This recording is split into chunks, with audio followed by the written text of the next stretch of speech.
Welcome back to the BJJ Fanatics podcast. I'm your host, Ryan Ford. My guest today is a black belt in Brazilian Jiu-Jitsu. He ran his own Jiu-Jitsu academy in Ohio for many years until he became the CPO and co-founder of Jocko Fuel, an industry-leading supplement company focusing on clean nutrition and a holistic approach, where through his partnership with Jocko Willink, he's been able to continuously expand nutrition products beyond the Jiu-Jitsu community and make a big impact on the global market. Ladies and gentlemen, it's my pleasure to be joined today by Brian Littlefield. How are you today, Brian?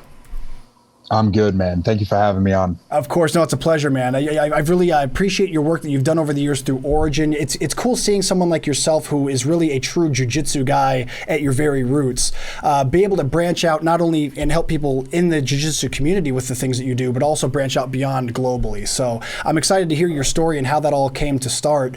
The question I always like to begin with, tell us about where you're from originally and what your life was like before you found jiu-jitsu. Yeah, that's a good question. So I'm actually from Maine originally, and through my jiu-jitsu journey, it brought me back here. But I was living a whole different life. Basically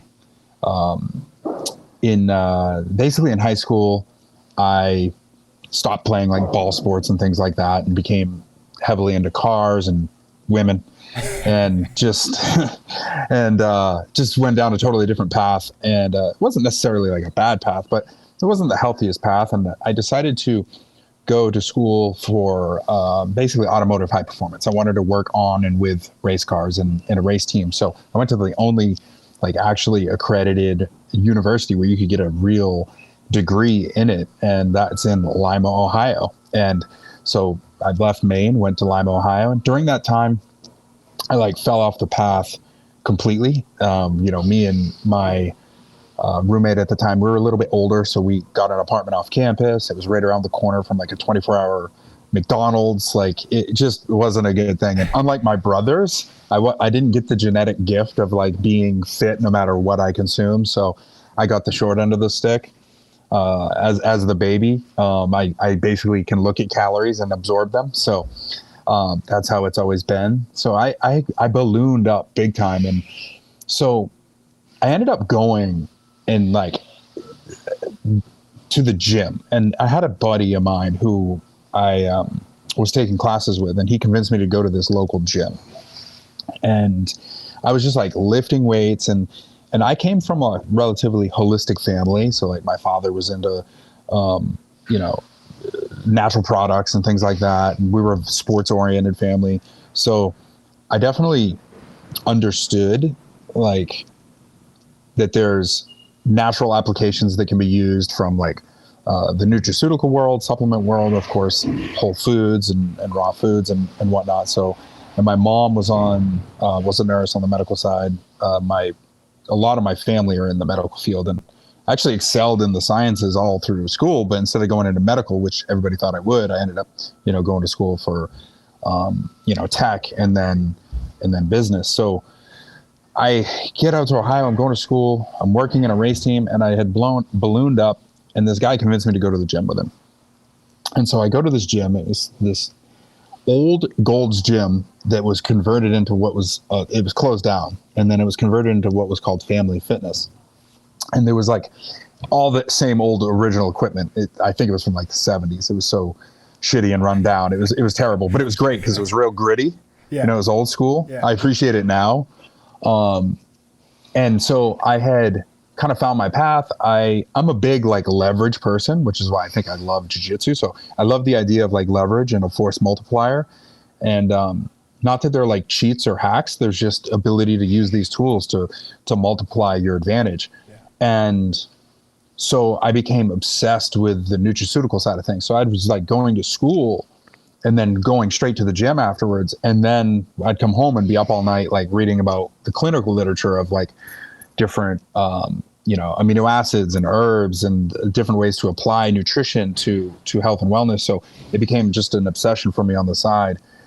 And in this gym, there was a little room off in the corner that always had the door open.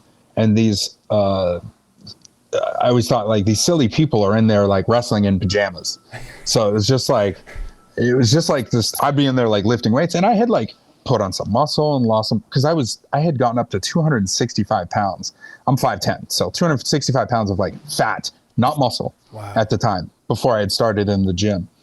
And so I had lost a little bit of weight, put on a little bit of muscle, working with this guy and a buddy of mine. And then at our university, like through like chance at the university, we had this cafe where I would go eat lunch between classes.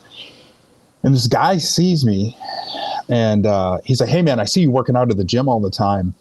I'm going to hook you up." And I was like, "Okay, cool." I was like, where are you? I never see you at the gym. And he's like, "Oh, I'm in the room doing jiu-jitsu." And I was like, "Oh, you're one of those guys. Okay, that's cool, man. Awesome." So I'd go in, he'd always see me lifting. So I'd go in and he would be like, "Give me $1." And I was like, okay. So I'd hand him $1 over the counter and he'd give me a giant plate of like turkey and cheese. Cause he knew I was just like lifting heavy and trying to like put on size and stuff like that. And so eventually we had built up this rapport. He was hooking me up. We would get chatty. And he worked on me for like 6 months or a year of trying to get me to come in. And the one interest we had in common was that I was into MMA. I was a huge MMA fan at the time. This is 2007, 2008, 2009. You had the Liddell era. And it was like, it was really like the golden era at the time. And so we were huge fans. So he eventually convinced me, like long story short, he eventually convinced me to come try it. And it's like the same story you hear all the time. Like I went in, I tried my first class. I got choked the fuck out by some little kid. At the time I was like lifting really heavy. I felt really strong.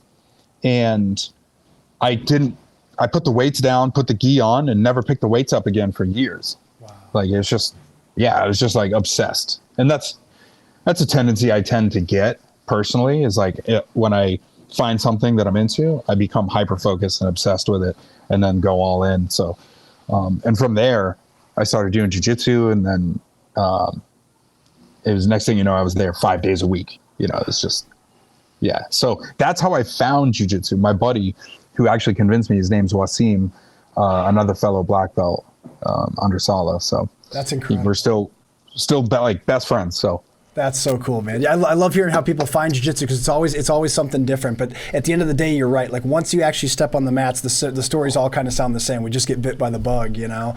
I appreciate what you said there too. I also have a sibling that seems to be blessed with all the easy muscle gaining genetics, and I always joke I'm the more handsome one, but I think that's highly debatable too. So, but with that said, I appreciated that side of your story, that because you felt like you weren't genetically gifted like your brothers were, you had to go the extra mile and do your research and your education on, what kind of supplements can you use, what kind of nutrition can you use, what kind of things can help. And I think that's really a great topic to cover today, because there's so much noise and an overload of information out there, as I know you're well aware, on nutrition and supplements and what's effective and what's not, and what's good for you and what's bad for you. So to start, what do you think is, there's a lot of people listening that may just be struggling to balance their nutrition and may suffer from feeling like lack of energy before training. What are some things that you recommend jiu-jitsu practitioners do to increase their overall energy levels and boost their health through nutrition? Yeah, it's a really good question. And of course, because I was so obsessed with nutrition, at that time, I was focused on weight loss and gaining muscle, body recomp. I had then immediately transitioned into focus on, okay, well, what have I learned and what can I learn that can be applied to this new thing, which is jiu-jitsu, which has different demands. Yeah. You're not trying to put on size. You may or may not be trying to lose fat, depending on what your body structure is at that time. So I was focused more on the performance side of things, and the weight came off naturally. I wasn't really focused on losing weight. It was just so much cardio. I mean, essentially that's what jiu-jitsu is, right? It's explosive physical movement, and you're ripping through calories. So you need to focus on the key components, which is, like I tell everyone, supplements are a supplement. They're not a replacement. So that should be last. And really your core thing should be making sure that your diet is appropriate, making sure you're trying to, I try and tell people, like, everybody has their own thing, like whether they want to do carnivore or keto or low carb or whatever. I think if you focus on eating whole foods, trying to reduce your amount of refined and processed foods, that's a great start. And then making sure you're getting enough sleep. And like that is that's like the foundation, like proper nutrition, and proper sleep and recovery. Without those, everything else is just, it's like, trying to throw fuel into a car that's already broken. Like, it's just, you're not going to go from A to B. So you need those core things. Beyond that, it really depends on the type of training you're doing. Are you, a casual individual who's just looking for a little bit of an advantage, or are you a competitor? There's totally different things. But if I break down the things that I think are most important for jiu-jitsu, I think about recovery. So making sure you're getting enough protein. It's probably the most important macro when it comes to recovery for jiu-jitsu. So you're thinking about recovery.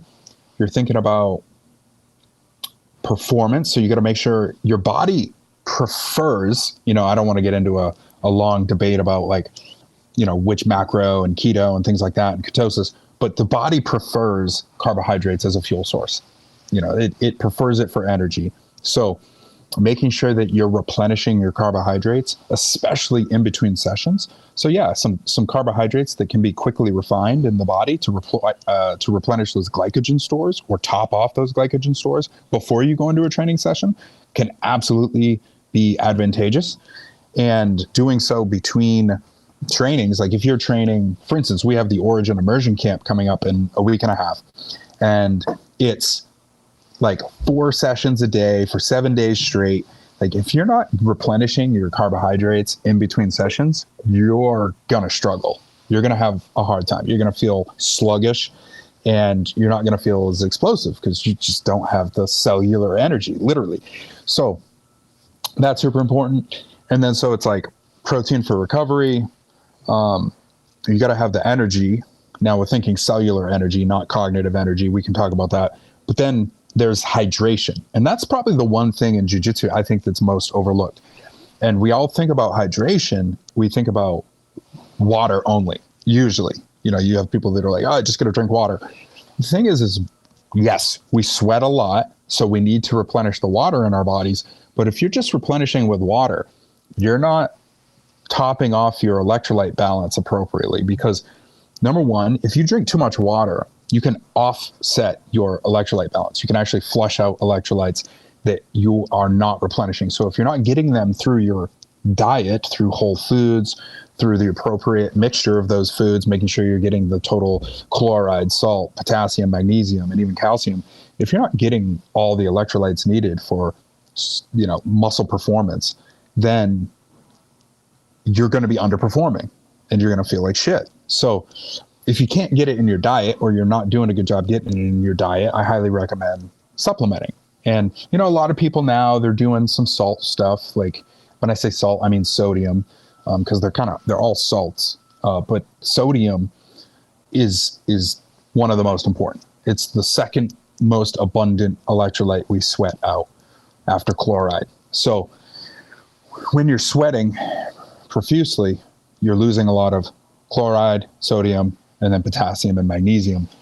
And you don't really want to replenish any single one without the others. It's probably better than nothing, but you don't want to do any one. And there's popular sports drinks out there right now that are being marketed towards athletes that have like, let's say 800 milligrams of potassium, but they don't have any sodium. That's totally skewed, and you're going to be in an electrolyte imbalance if that's what you're consuming. So not to go down a rabbit hole, but those electrolyte replenishments are, in my opinion, super important. So those are like the 3 foundations, and they get very detailed from there. But, you got to have hydration and electrolytes. You need glycogen, and you need protein to recover. That's outstanding. I really appreciate that breakdown. Something, Brian, I think that I've experienced this myself. I'm sure you might have in the past as well. And it's something I see a lot of people get surprised by is when they talk to a nutritionist, or when they calculate what their calories that they should be intaking while doing jiu-jitsu, they're often really surprised by how much they're supposed to be eating. They're often eating a lot less than they think they're supposed to be in order to lose weight or get in shape. Is that something you've run into yourself, or do you see that a lot? Yeah, so it's a fine line and balance. So if it's someone who's trying to lose weight to get in shape, for someone who's trying to cut weight, they're same principles, but different strategies, in my opinion. And I've coached a lot. I mean, I've even been in myself.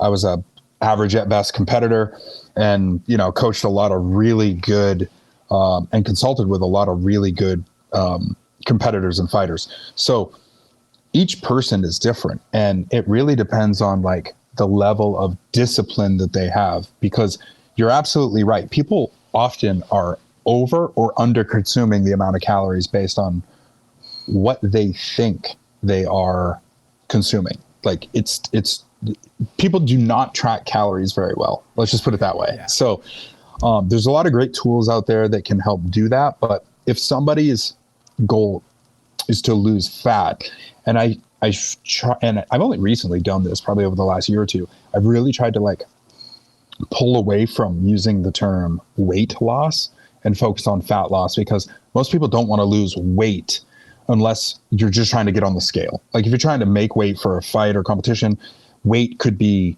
you know, it could be, you know, water, it can be fat, it can be muscle, it can be a number of things. So most people want to lose fat at the end of the day. Like you don't hear a lot of people that are like, I could really put on some fat. Now, if they're really thin, they might want to, but I think if you were to ask them, would you rather put on fat or muscle? They would say muscle. So calorie restriction over your maintenance is the only way, whether you're burning it through exercise or whether you're taking it in through diet. You have to be in a calorie deficit to lose body fat. That's just all there is to it. So you have to manage your calories appropriately. Yeah, and I'm glad you said that, because I think it's good for people to hear, because I think that a lot of times we have this idea in our heads of, okay, well, I eat healthy food until I feel full. I eat my breakfast, my lunch, my dinner, and I feel like I've eaten clean foods and I've eaten enough. And then when you actually go sit down and look at the math, like I have someone that helps me, a nutritionist, my friend Ronnie Walker. He helped me put together all my macros and everything. And as I was telling him what I eat every day, he was kind of like, dude, you need to be eating like twice this. Like you need to double this in order to even lose weight. And once he balanced it out, he was right. I lost like 20 pounds in like 4 months or 5 months.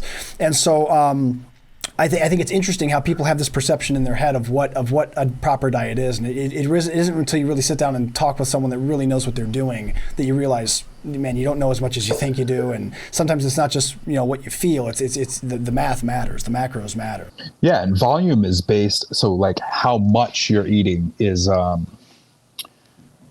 it's like subjective. So like someone could say, well, I'm not eating that much, but they could be eating a bunch of small things that are extremely calorie dense. Right. Yeah. But you could substitute in a meal. Like I can fill a plate, with 300 calories in a 2-inch by 2-inch serving, or I can fill an entire plate with 300 calories. So it's like, how much is relative, it's really like, what foods are you eating and what are the total amount of calories of those foods? And most people, like the term, like you're not eating enough to lose weight, usually comes when someone is in such a calorie deficit that they don't have energy to work out. Now, the one thing I do want to clarify is, and the science is like really robust, there is a thing called metabolic adaptation where like your metabolism starts to slow down a little bit.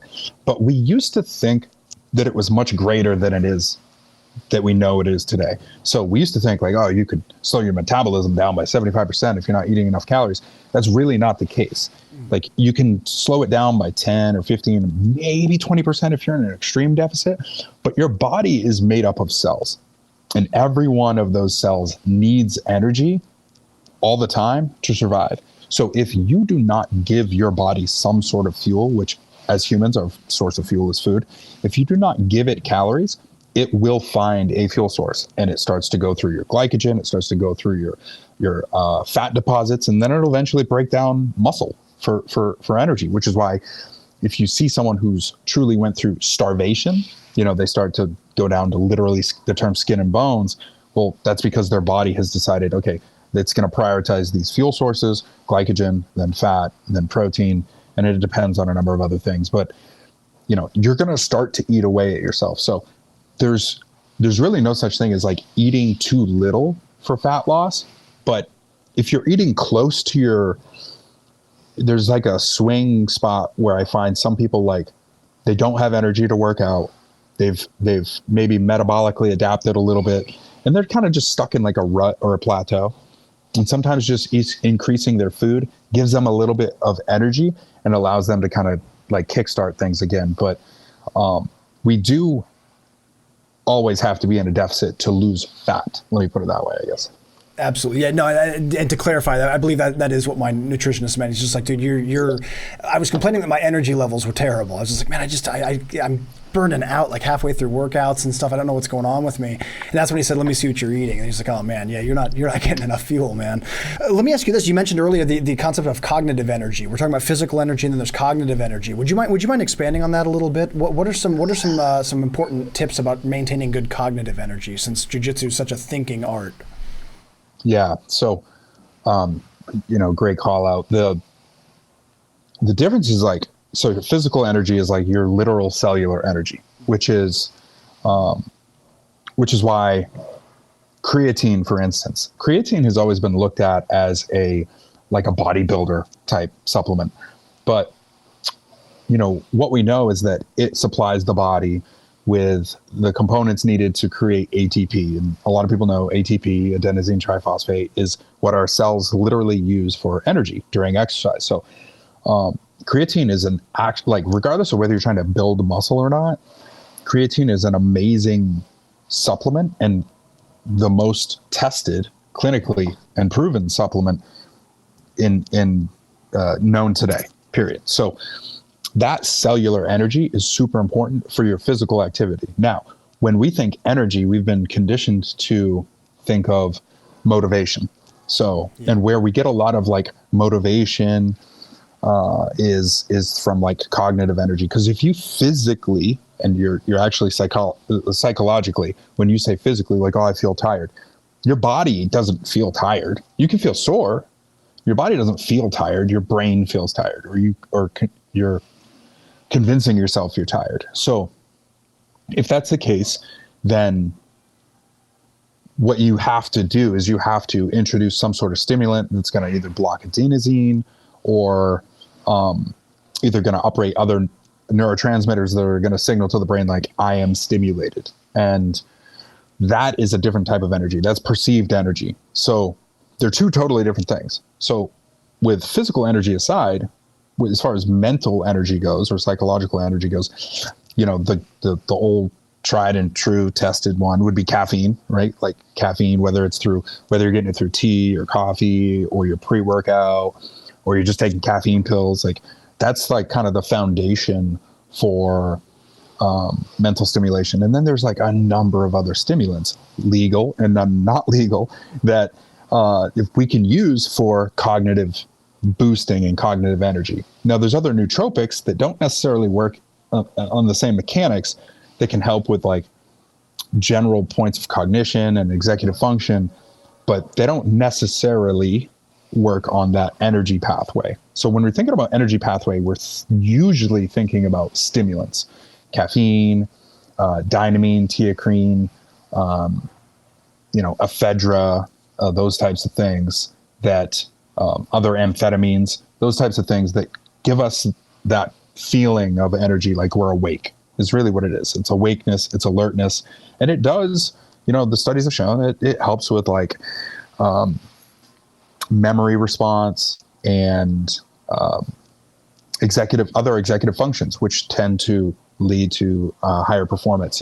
Lets you think clearer, faster, lets you react. Reaction times are improved. So there's definitely a benefit to cognitive energy. Absolutely. Well, now you mentioned caffeine. I know that there's something that you've successfully done is you've really explored the idea of replacing caffeine with other alternatives within your products. Would you mind telling us about that? What are some things that you think are like, for example, I'm super high, caffeine sensitive. Like I can't even have like a small cup of Folgers. So I'll be just jittery all day long. So like for someone like myself or someone that's caffeine sensitive, what are some good alternatives, do you think? Yeah, it's a great question. So when working with Jocko, he's the same way. Like he's not a big caffeine person, but when we decided to do the caffeine I get like product placement. We move that out of the way. So that was smooth. I appreciate that. Yeah. I live on it. No, it's hard with the phone cam. So, so when we decided to take on the category, and it's a funny story how it happened. Basically, there was a story between, I didn't have kids at the time, but Pete, my business partner, the founder of Origin and the co-founder of Jocko Fuel, with Jocko, us three, like they had older children in their teens at the time. And they were both talking like, yeah, man, my kids' friends come into the house and they're drinking, I'm not going to name them, but other energy drinks, and they're full of shit. And, I wish we could make something healthy. And then of course it spirals into like, we're all kind of like the creative entrepreneur mindset where it's like, well, can we? So we just decided to sit down and say like, what are all the things that we would take out of an energy drink if we were to do one? And what are all the things that we would replace that with if that was necessary? And one of those things was lowering the amount of caffeine. Everybody's going in the other direction. Red Bull was the original, and they had about they had 88, I think, milligrams in their 12 ounce or 8 ounce. And so everybody's been climbing since then. And it's like a circling the drain initiative. Like you number one, legally, you can't go past 400 in a single serving. The FDA doesn't allow it. Oh, wow. So like the FDA says, we recommend that humans do not consume more than 400 milligrams a day. If you have a tolerance and you consume caffeine a lot, like you're probably fine to do more than 400, but that's what they say. So everybody has to fall within those guidelines if they want to sell within the United States. Well, all these energy drink companies have been doing like 150, and then it was 250, so on, all the way to 400. And so it was like, well, everybody's chasing that. What can we do? So what we decided to do was introduce nootropic ingredients from the supplement world into an energy drink. And we were really the first ones to do it. I mean, the product was developed in 2018. It really hit the shelves like 2019, early or late 18. And we did so by making it only 95 milligrams of caffeine, which is the same as a cup of coffee, which today's standard is very low for energy drinks. But then we supplemented with things like theobromine and theanine, which is an amino acid predominantly found in tea. And what that does is it helps calm the brain. It's not a sedative, but it helps calm the brain and remove the jittery, excitatory feeling of caffeine. Oh, wow. So it actually makes you feel more balanced, which is why a lot of people, when they say like, you'll hear a lot of people say like, oh, when I drink coffee, I feel like, stimulated, but I drink tea and I feel fine. Well, it's because that other amino acid that's in there works on the part of the brain that helps calm things down. So when you pair caffeine with theanine, it really helps give you a balanced feeling, and it actually like reduces the crash or removes the crash entirely. So we made it a more kind of tolerable experience and enjoyable experience, and then supplemented with things like alpha GPC, which supplements choline for the brain, which is an essential compound that's needed for cognitive function and executive function. And then things like bacopa, which is an herb that's been clinically shown to improve memory. So we supplemented with these other things instead of relying solely on caffeine. And that's how we came out of the gate. Creatine is something that I think is a good topic to cover. It's something I started using myself again. I used it back when I was younger, and then I stopped for a long time, and very recently started using it again. I've really been feeling some pretty good benefits from it. What advice do you give to people using creatine the first time? How often should they be using it? Give us the spiel on that if you don't mind. Yeah, absolutely. So the straightforward answer is get it and start it, and start with creatine monohydrate. That is the most tested and most efficacious form. Thankfully, it's the cheapest form. So the other, creatine HCl and those other trademark forms, not to say they don't work, they just aren't as proven. So creatine monohydrate, that's the basic form. Get that and consume 5 grams a day. Now, if you're a really large individual, and we've kind of known that 5 grams a day is what you needed to consume for optimal performance for a while now, but newer literature is showing like if you're over 200 pounds, you could potentially start to creep that up a little bit, but it's a really tapering curve. So like when 0 to 5 grams, the performance is pretty rapid. But when it hits 5 grams, like even if you're 250 or 350 pounds, really starts to taper. Can you get a little bit of an advantage? Sure. If you go to 7 grams or 10 grams per day,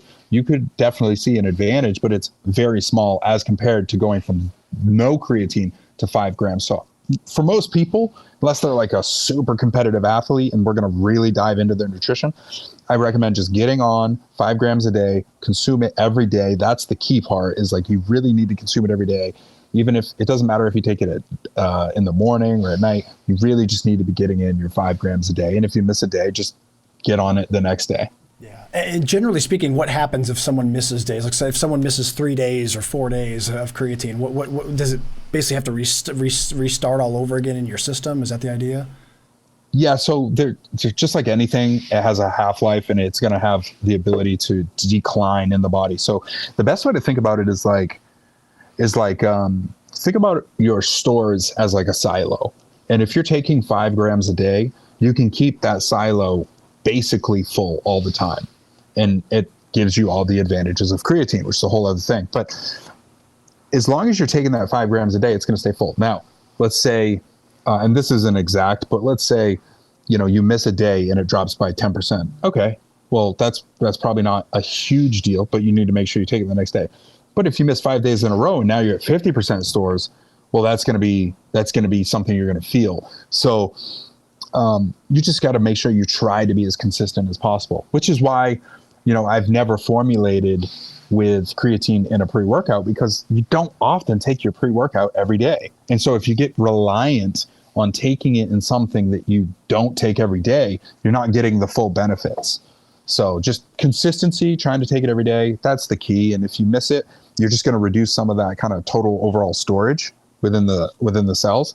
And you just need to get back on it. Yeah. We used to talk about catch up or loading phases, like where you'd take 20 grams or something.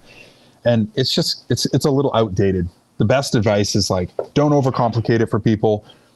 Tell them to take 5 grams, try and be consistent, set stuff in your calendar if you need to remember, just put it as well. I'm like an old man. And I recommend this for all people that take it serious. Like I have literally an AM and a PM Monday through Friday and Saturday, Sunday. Like I have every day, laid out, and then I have, all of my powders and stuff. So I take it very serious. And I think anyone should, if they're going to spend the money to do so. Absolutely. No, great advice, man. I'm also happy you touched on the loading aspect of creatine, because that was something I was going to ask about also. I remember when I took creatine for the first time, I think I must have been like 20 or 21 years old, and everyone was like, oh man, you got to load. You got to do this first. You got to take this much in a bulk session and like a bulk dosage first, and then kind of taper off into smaller ones. And so I'm glad that you mentioned that's kind of outdated now, because I didn't know if that was still relevant or not. I was the same way. So back in the day, like that was the thought process. It was like, oh, you got to load, you got to do 10 or 20 grams for 3 days in a row. And it's like, no, just get on. And after, a week or so, you might start feeling it immediately, but after a week or so, you're really going to feel it. Yeah. It's interesting. I was reading a thing the other day about the benefits of creatine specifically for older people. Like they were talking about for people in their 60s and 70s even, all the great benefits they can get. And I know a lot of our listeners out there that tune into the show are guys in their 40s and 50s who are starting jiu-jitsu or working their way through their journey. Is that something you really encourage for them as well? And if so, is there anything else additionally that you encourage for the 40 and 50-year-old crowd? You're talking outside of creatine? Outside of creatine, yeah. Yeah, there's a lot. I mean, like I said, if you're focused on the fundamentals and those core foundations of like recovery and hydration and things like that, I'd say beyond those things, obviously as part of that recovery is like a high quality protein. You got to find a high quality protein. You should be supplementing with a high quality protein. But other than that, especially for the aging jiu-jitsu athlete, we have a really, shameless plug, but go find something else if you don't want to shop with us, like a joint support product with something with a lot of anti-inflammatory compounds is going to carry you a long way in your journey. of health and fitness and jiu-jitsu, especially because, with jiu-jitsu, like the wear and tear on our joints is massive. So it's one of our top selling products for a reason. It's super efficacious, and it's a need state that people want to address. And there's nothing like having to try and train through joint pain. It's, something with the high yielding curcuminoids with turmeric and your classic ingredients like glucosamine, sea cucumber, those types of ingredients that are going to, show to be supportive of those connective tissue and helping reduce and improve the inflammatory response it goes a long way. It's worth its weight in gold, right? When you don't have to train through pain. Absolutely. Well, I can imagine that's good probably for jiu-jitsu people of any age, because that's something we're all going to experience, man. You're always going to have inflammation and some joint damage. So, I'm glad you touched on that, man. That's great advice. Brian, I tell you what, man, we've reached a point of the show. This is where I always play a game with my guests. This is a game called the Pummel. The Pummel is a series of random questions. Some of these are about jiu-jitsu. Some of them have nothing to do with jiu-jitsu. But if you're down to play the Pummel, I'd love to play this game with you. Yeah, I'm down to do it. All right, man. Question 1. What's the worst job you've ever had? Worst job I ever had. I'd say the worst job I ever had. Right after high school, I went to school and I went to college. I wasn't a local community college. I wasn't ready for it. So I got done and I jumped into the workforce, and I worked at this place called, I think it's still around, but it's at this place called Pride Manufacturing. And I worked in their paint room.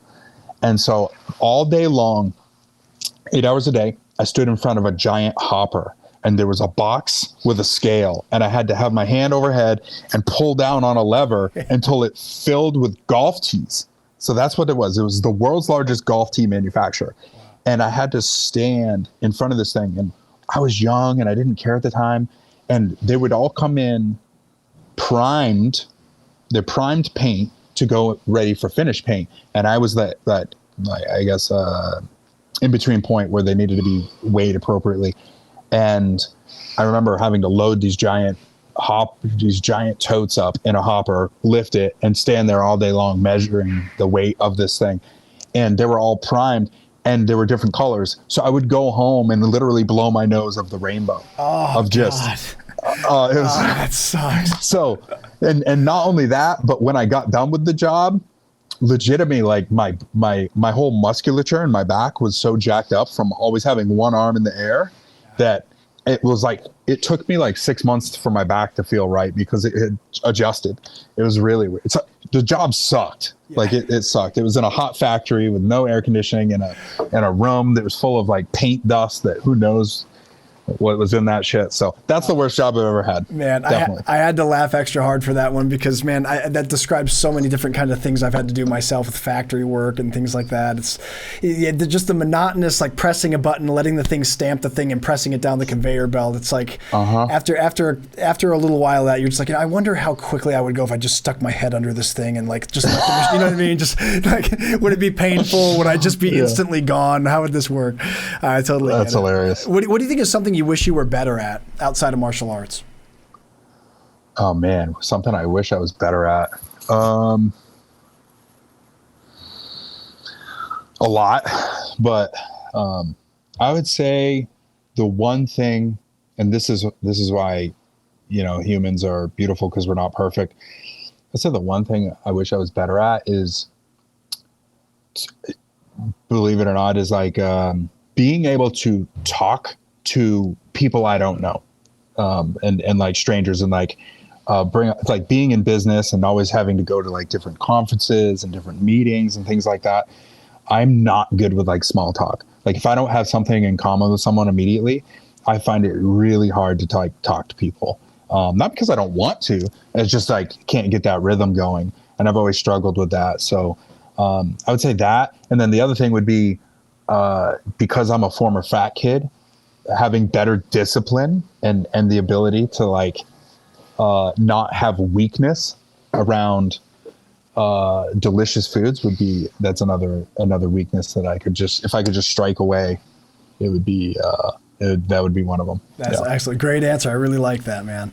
What do you think is the worst jiu-jitsu injury you've had? Yeah, the worst one I ever had, I was doing takedown drills. It's always takedowns. I was doing wrestling. I'm not a wrestler. I was doing takedown drills, and a buddy of mine, we were sparring, and so he got around on my back, and he went to lift me and tap my knee. So he went to lift, tap my knee out, and he didn't get me off the ground. And so he went to tap my knee out, and then he and I both fell on my knee, and it exploded. And so it was my MCL and my, I believe it's anterior talofibular ligament in my ankle. So it was a major ligament in my ankle, and my MCL just exploded, and everybody on the mat just stopped, and it was a nasty sound. And I remember hobbling to the urgent care, and then getting an MRI, and then being like, yeah, you're fucked. Like, basically. So that was probably the worst. Yeah. Did it require surgery, or did it heal on its own? So the ankle did, but I didn't do it. And they told me it would just kind of make up for it over time, and it did. The knee, they said miraculously, because it detached from the bone, which is really weird, that it would re-heal. It wasn't a ligament tear. It was like a detachment from the bone. This is how it was described to me from the ortho. And so it did heal. And it's like, it took like a solid year to feel 100%, but it's, knock on wood, it hasn't given me issues ever since. But the ankle still clicks and pops and gives out from time to time. But, and I had to tape it. Otherwise it would just flop for like the first 6 months. It was pretty nasty, but yeah, that's the worst one. But the most annoying is, besides like herniated discs and stuff, the most annoying is ribs. That's the one I'm actually currently dealing with right now, is like the floating rib. And as soon as you tear that connective tissue, it never heals. So it's just an ongoing, one of those things. Like, I'm about to go in and just get the rib removed, just get it over with. It's funny, dude, you're preaching to the choir. Right now, I'm dealing with a rib injury as well on my left side. It's the first time I've had it, the cartilage damaged on my rib, so it's got that kind of weird lump thing that it does. So it's one of those things where that's a hard one to rest, because like, man, you use your torso so much. I mean, even when you're sitting, you're to a certain degree flexing and moving your torso and twisting and turning. So it's kind of a slow one to heal. But yeah, the rib, I feel 100% right now. I'm literally working my way through that right now. So that's every cough and sneeze is miserable. For the first week especially, it was awful. And I was just thinking, like, man, please don't get a cold. Please don't get a respiratory infection like during this time. Like, just spare me, God, please.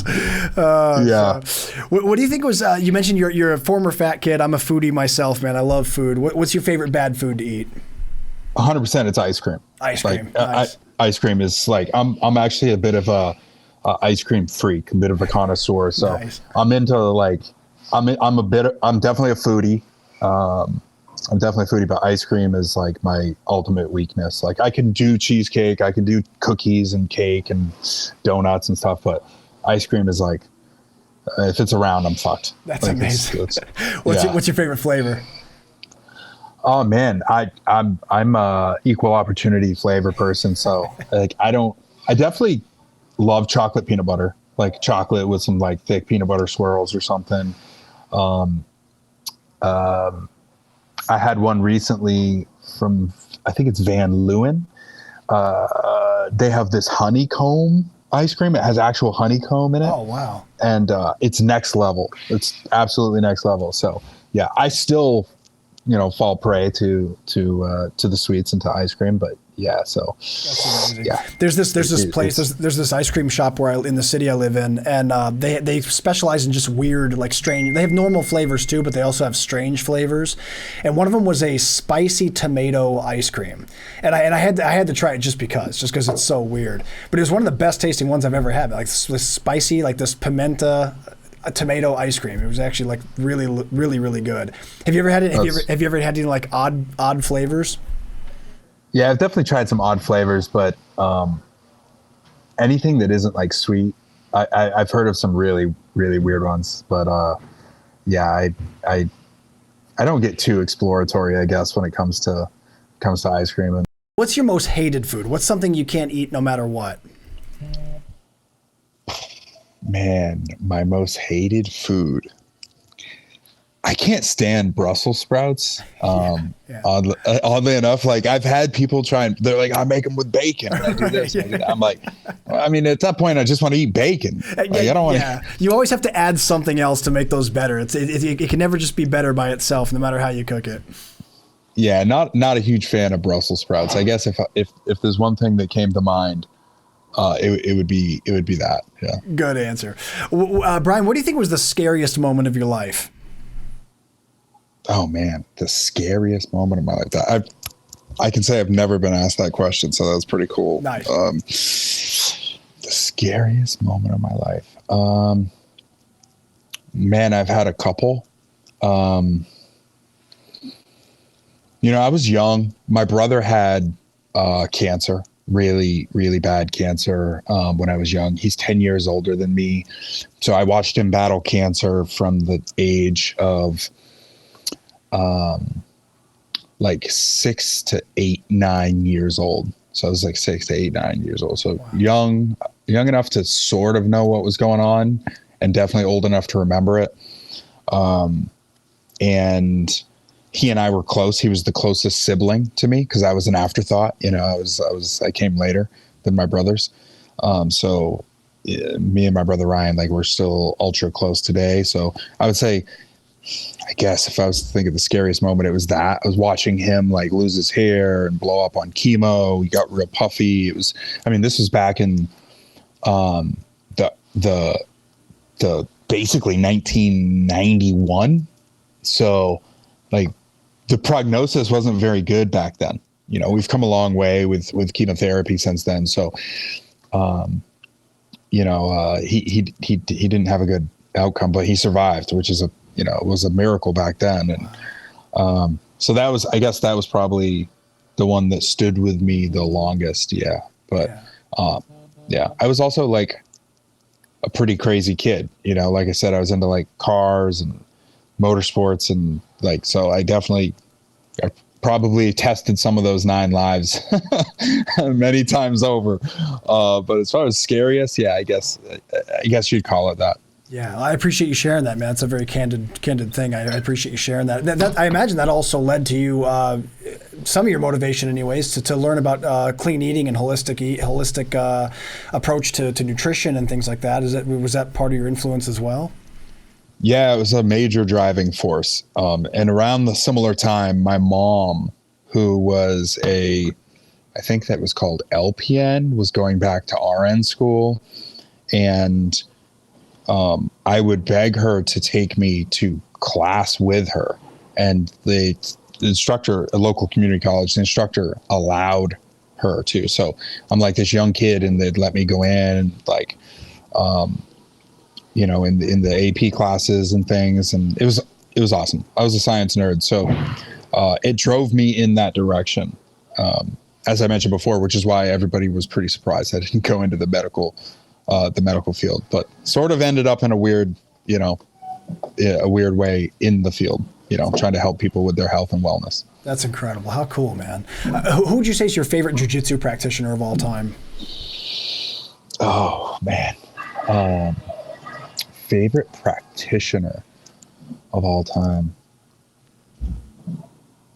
Man, I'm a fan of so many guys of different styles. Man, I guess if I had to pick one, I would probably pick Shanji just because I used to be under Salo and Shanji, and they were both obviously top of the food chain when it comes to jiu-jitsu and jiu-jitsu royalty.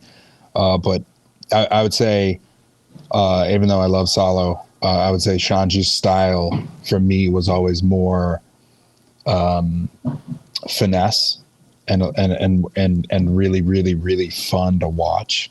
It's just like everything from his judo to his guard, and top pressure when he needed it. Like it's just such a well-rounded game, of someone who, I don't remember what it was, but it was like 14 years or something of not having his guard pass, like ridiculous. So, and he's also just a cool and humble dude. So, he's up there.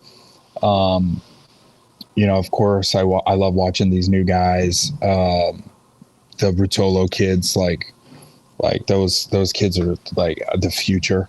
I love watching that evolution that they're going down. And I think it's cool. It seems like one of them's going towards MMA and the other one's, kind of going to stick to jiu-jitsu. So I love it. Like, you know what I mean? I love the evolution of jiu-jitsu, more than any one practitioner too, like how it's come from, the old school and the self-defense to the sport jiu-jitsu. I'm not an old school purist who's like, I think everybody should learn the self-defense side of things.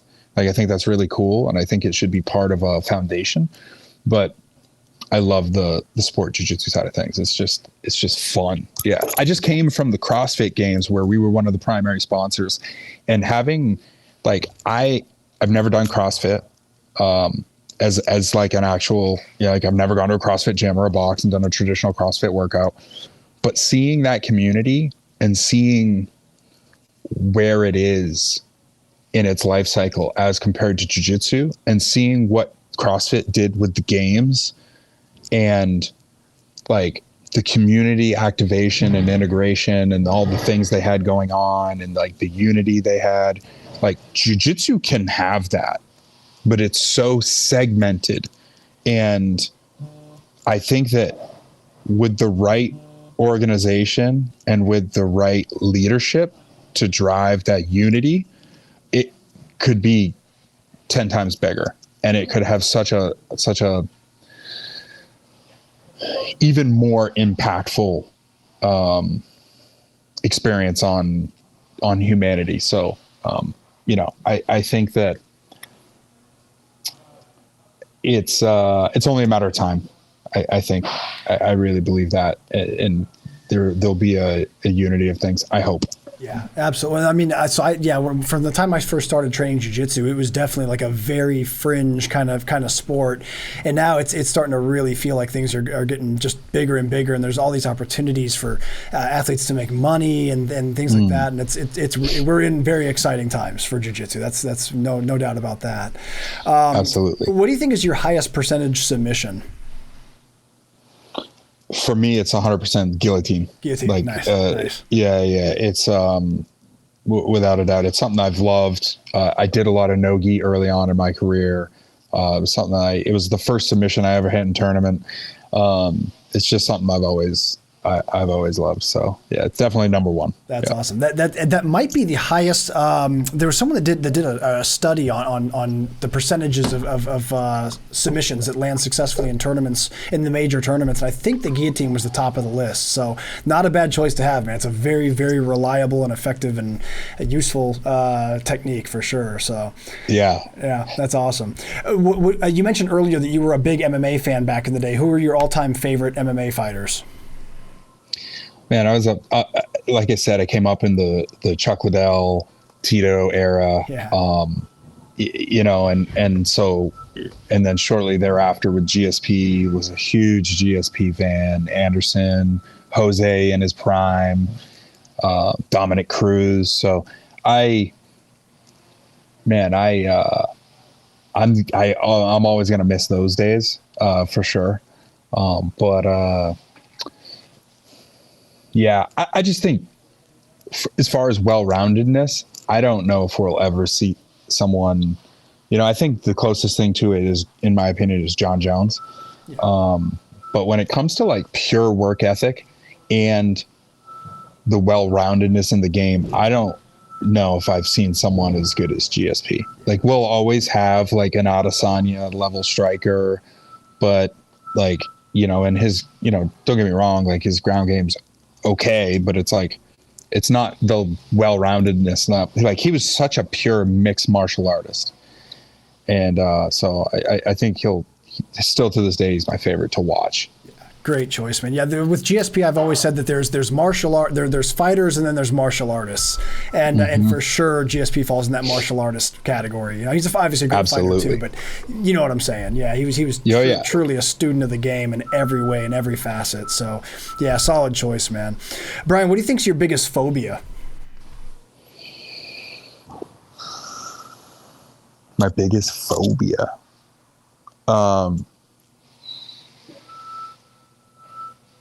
That's a good question. I don't know. It's kind of weird. Like I grew up like jumping off bridges and going cliff diving and stuff. And now I'm like a little bit hesitant with heights, but it's not like, I'm not like scared of heights. Like, I have a friend of mine, like if he gets a hotel with like a high room, he'll ask them to change the room or something like that. Wow, like no way. He needs to be on the ground. Yeah. He wants to be on the ground. He's a ground dweller.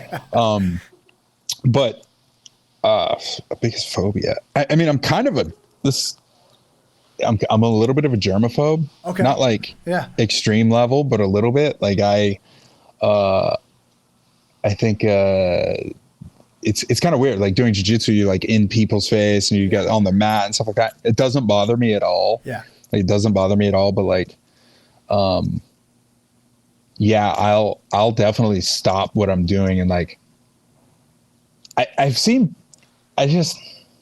Some people, I get grossed out by watching other people do certain things like it. And so maybe that, I guess, I don't know. So it's kind of think about borderline germaphobe. Yeah. I think everyone has that to a certain degree. Some of us more than others, but I think, there's certain things like if someone puts like dirty shoes up on a surface that you're going to be eating on or something like that. There's things like that's a good example. That gets to me like bad. Like if I see someone's shoes on a table, I'm like, oh God, bro, like you've been walking in bathrooms. Come on, man. Yeah. If I go into a restaurant and like I'm getting like gross vibes from like the sanitation, I'll leave. Like I'll be like, oh no, I'm out. It's cool. Or if I'm with a group, I'll be like, I'm good. Water. I'll take water. Yeah, exactly. Yeah, whatever. Like, that's awesome. Who do you think is your favorite superhero?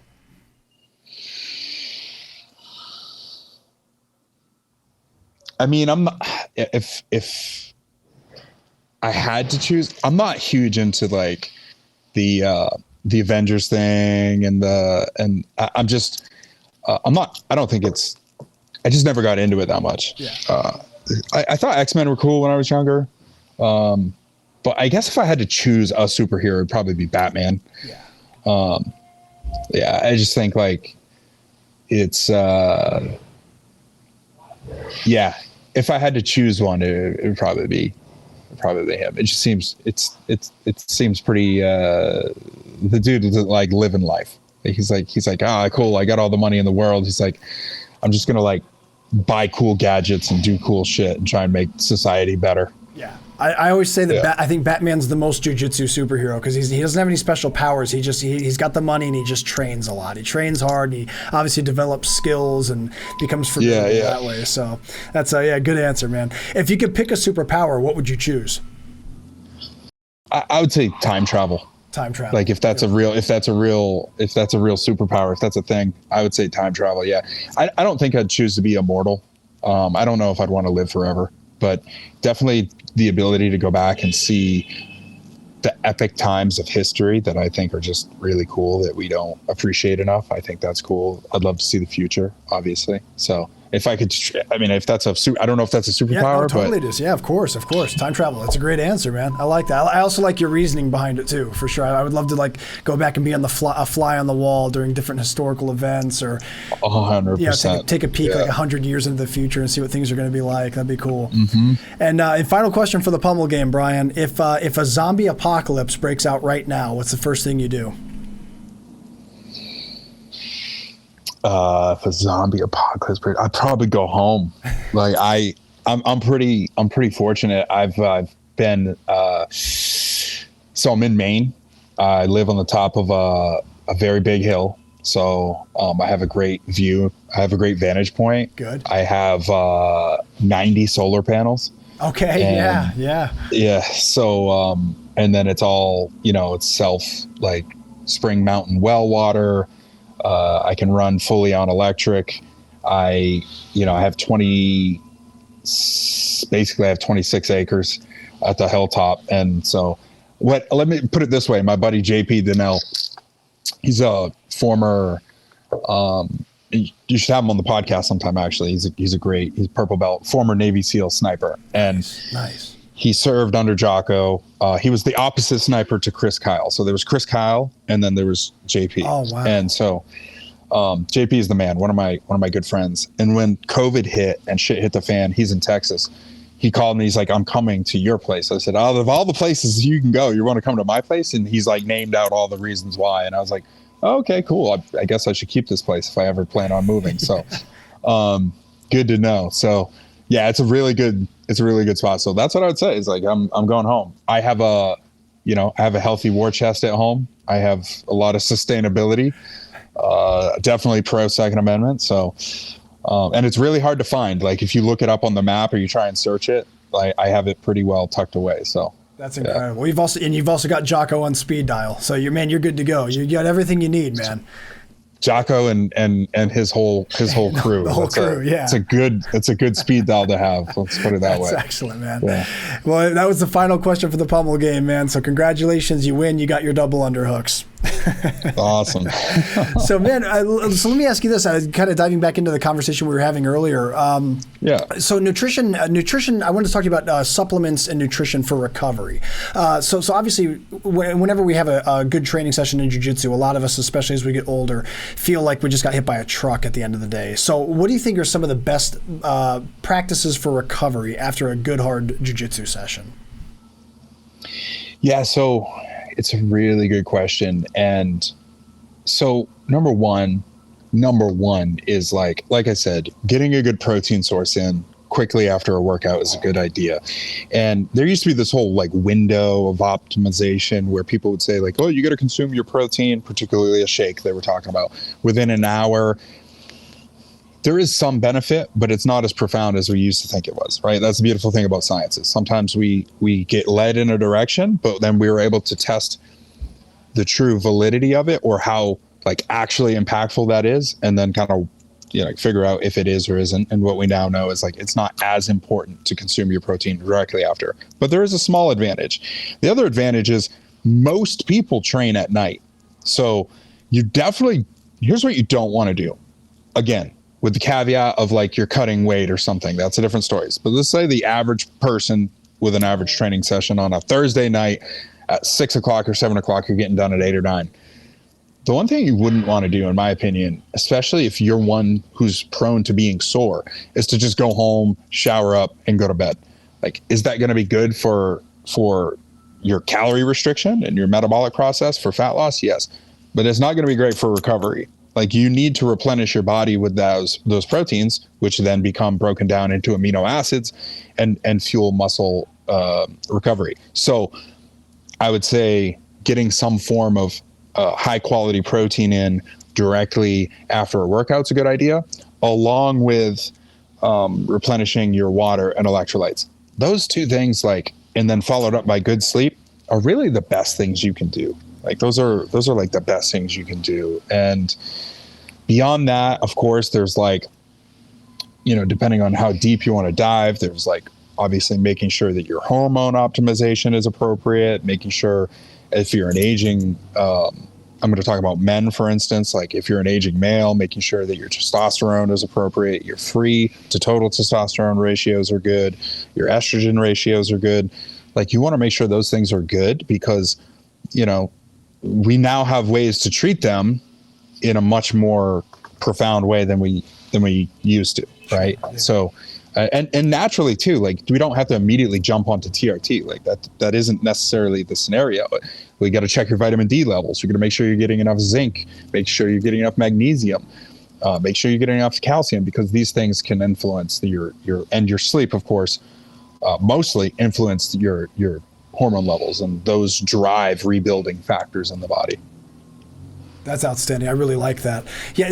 Do you find that there's much of a difference in the supplementation needs and the recovery needs between someone that just trained jiu-jitsu and someone who just finished lifting weights, or is that pretty much the same protocol for both of those groups?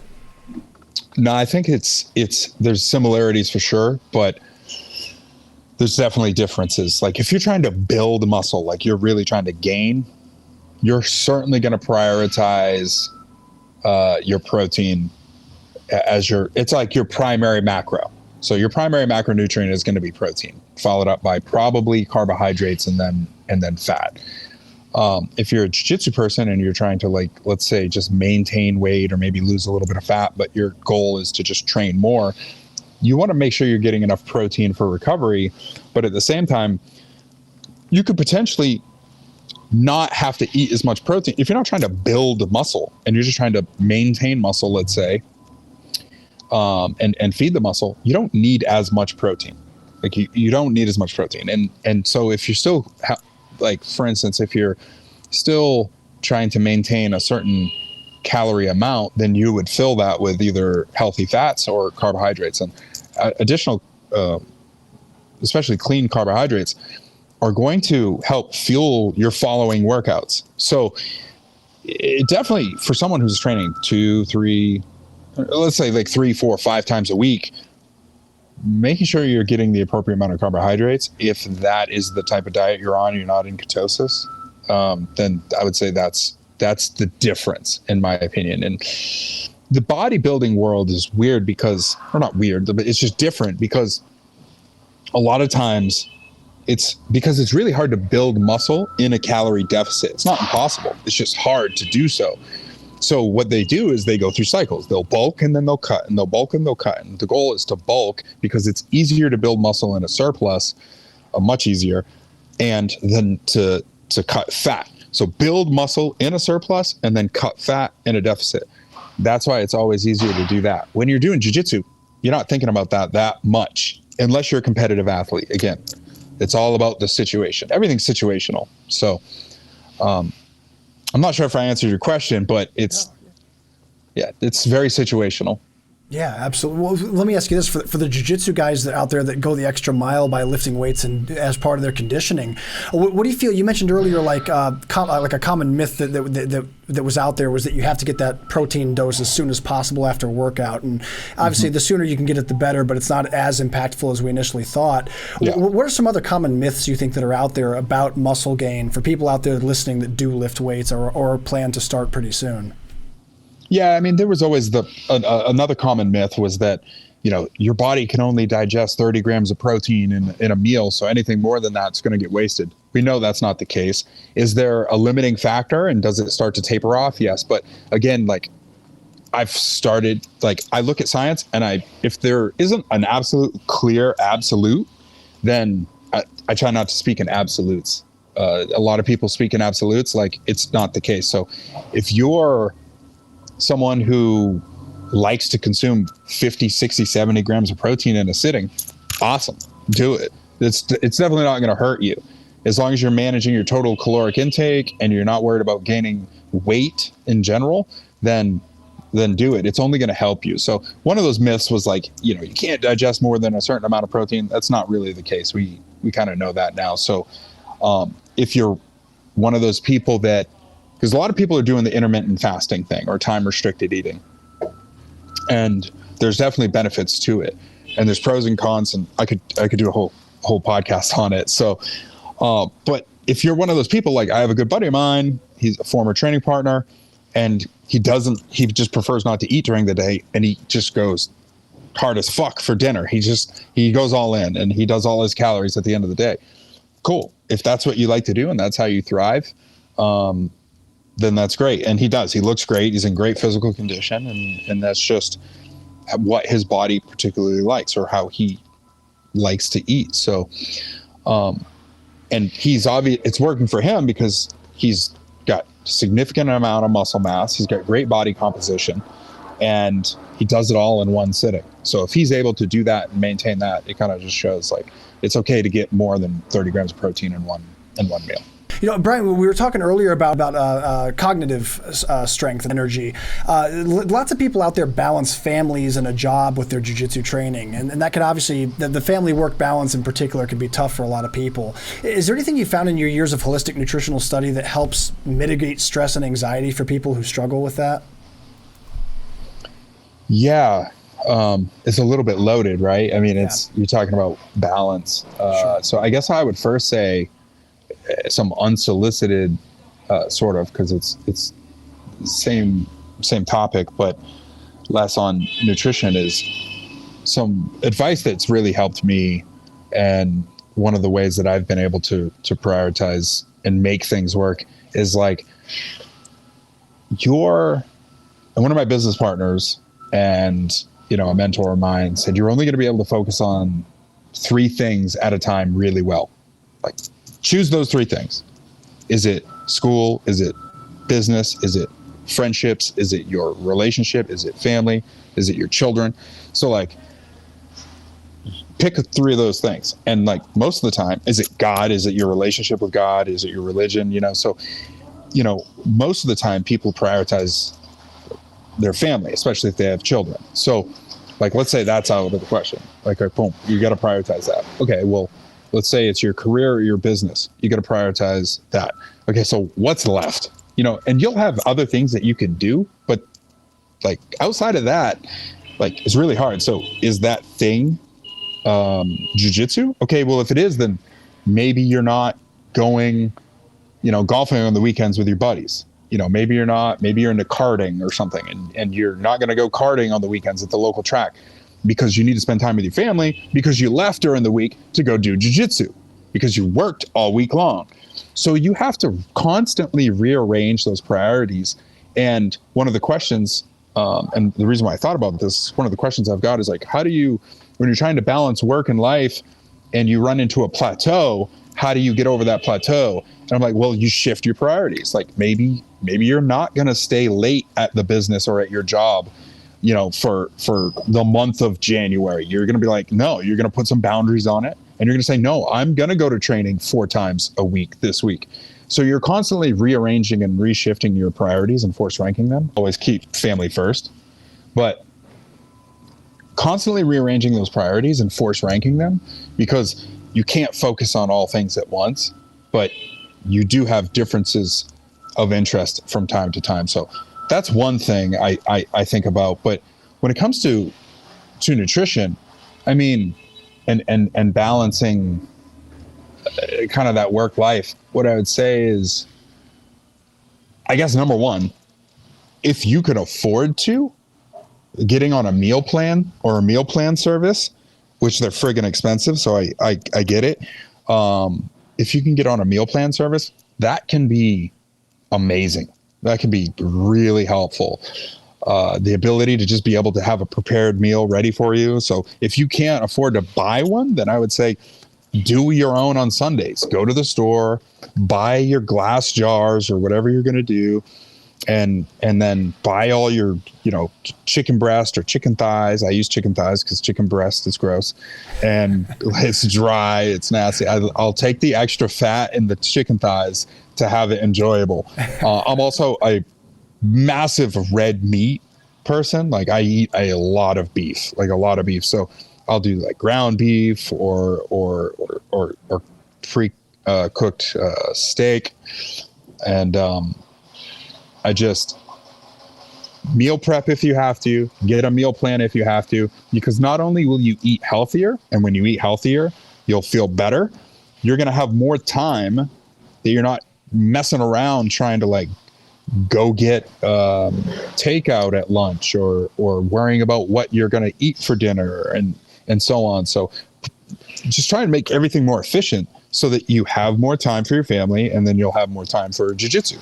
So yeah, that's outstanding advice. Yeah, it really is very liberating when you know that your meals are prepped. And like you said, if you can't afford to have a service, do it. Just, man, do it yourself. I've been doing that for a couple of years now, and it is just completely, it's so nice when I wake up every day and I don't have to think about what I'm going to do for lunch or dinner. I make my own breakfast, but for lunch and dinner, it's in the fridge, it's in a container, it's ready to go. So great advice. And I also appreciate the second layer to that is that you mentioned just having priorities in your life and focusing on those 3 things, rather than trying to stretch yourself too thin in different directions. So great advice, man. I really appreciate that. Brian, in closing, man, what are some of your major goals for 2023? What are some things you hope to accomplish by the time the year is over? Oh, man. Just continue to do what I'm doing. I have the primary focus on family and the business. I do a number of stuff outside the business related with other companies and some smaller companies and real estate and things like that. But I just want to keep growing, learning.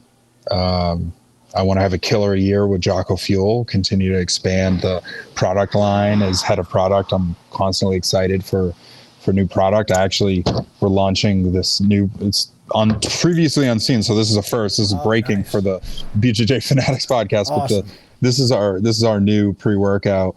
And I'd be lying if I said this is a jiu-jitsu focused pre-workout. This is our first gym, like high stim, high tingle or paresthesia. This is very much a blood flow and hyped up pre-workout for gym culture. We've just been getting bombarded with requests for it for a number of years. So I just, I'm excited to release these new products and just spread our ecosphere. We truly believe that we're offering a healthier alternative to the rest of the industry. So we can shamelessly talk about it authentically and just say like, hey, it is our goal to get this in everyone's hands, because anytime we enter a category, we just try and do it a little bit better, a little bit healthier and more efficaciously. So just, continue doing what we're doing and also not get injured. Hopefully I can stay on the mats as much as possible. Well, folks, unfortunately, we're fresh out of time. Brian, man, I've really enjoyed this conversation a lot, man. You really brought some really educational content to the table today. It's greatly appreciated. I loved hearing your personal story as well. It's a very cool story about how you got into what you do. And, man, you're welcome back on the show anytime you'd like to come back. I'd love to do another one in the future with you. Awesome, man. It was a lot of fun. I really appreciate it, and I'm sure we'll talk again soon. Absolutely. Well, for anyone out there that wants to keep up with Brian, it's easy to do so. He's most active on Instagram. It's Brian_origin. And that's going to do it for this episode, everybody. I really appreciate you tuning in. Please stay tuned for the next episode of the BJJ Fanatics podcast.